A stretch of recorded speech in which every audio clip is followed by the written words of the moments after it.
So, hi Besh, you here? Ginagawa mo dito? Dito ka sa tambayan natin. O, bakit ang layo ng isip natin ha? Ano inisip mo? Wala Besh. Naalala ko lang yung dating ka-work ko na dating naging crush ko din yun dati. Nagkita kami Besh. Oh, and then, what happened kung nagkita kayong dalawa? So, nag-usap ba kayong dalawa? Or pinansin ka ba niya? Or may nagbago ba sa kanya?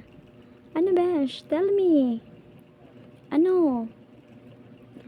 Yun na nga besh, nagkasalubong kaming dalawa and then siyempre nagkatitigan kaming dalawa and then hindi ko siya pinapansin and then nag-hi siya sa'kin besh. Siyempre kinilig ako besh. Ang corny naman ng beshi ko. Ganun ba? Oh, and then what happened nung nag-hi siya sa'yo? Anong ginawa mo?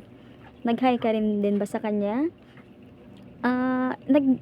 Ngiti lang ako besh, ningitian ko lang siya and then sabay na umalis na ako besh kasi naiiyak ako sa kanya kasi ang sobrang gwapo niya na besh.